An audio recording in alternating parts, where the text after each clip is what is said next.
Nous étions impatients de nous installer à bord du Crossland X, premier modèle du constructeur à bénéficier de la coopération industrielle avec PSA. Quels sont les bénéfices concrets de cette alliance? L'héritier du Meriva est-il une pâle copie du Peugeot 2008? Pas tout à fait.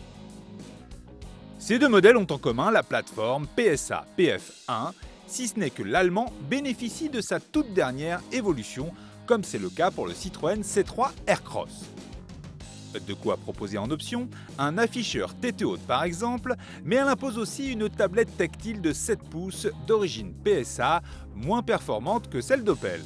Ces équipements sont complétés en série ou en option de toute la batterie d'assistance qu'il n'était pas possible d'installer sur le Meriva. Celui qu'il faut placer en dessous du Moka X dégage plus d'espace intérieur du fait d'un design extérieur moins musclé. Deux personnes d'1,75 m assises l'une derrière l'autre n'auront en outre aucun problème de genou ou de tête. Contrairement au 2008, la banquette arrière peut devenir coulissante sur 15 cm, de quoi offrir entre 410 et 520 litres de coffre selon le réglage. La coopération continue sous le capot puisque PSA fournit la même banque de moteur que le 2008. On retrouve ainsi le diesel 1,6 litre de 99 chevaux ou 120 chevaux. En essence, on retrouve avec plaisir le moteur PureTech. Les rouleurs continueront de privilégier l'offre diesel, mais dans le cas d'une utilisation plus périurbaine, le 3 cylindres est conseillé. Sa version à 81 chevaux est pour les 100% citadins.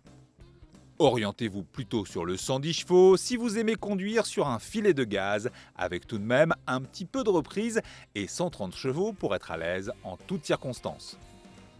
Tonique des 2500 tours minute, le PureTech apporte aussi un son original, même si l'insonorisation pourrait être meilleure dans l'habitacle sur les grands axes.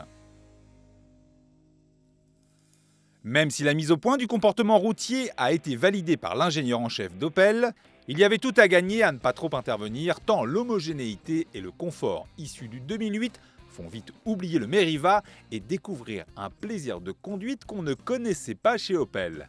Le curseur est toutefois légèrement déplacé vers encore un tout petit peu plus de souplesse sur le Crossland X. Deux finitions seulement sont proposées, édition à partir de 18 300 € avec le 1 litre de 82 chevaux. Le Peugeot 2008 Access est animé du même moteur, mais il faudra se passer de la reconnaissance des panneaux, de la tablette tactile de 7 pouces et de l'OnStar Wi-Fi monté en série sur l'allemand.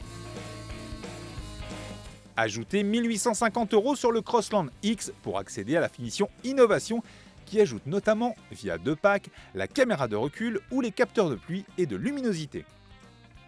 Pour le reste, il faudra piocher dans les options.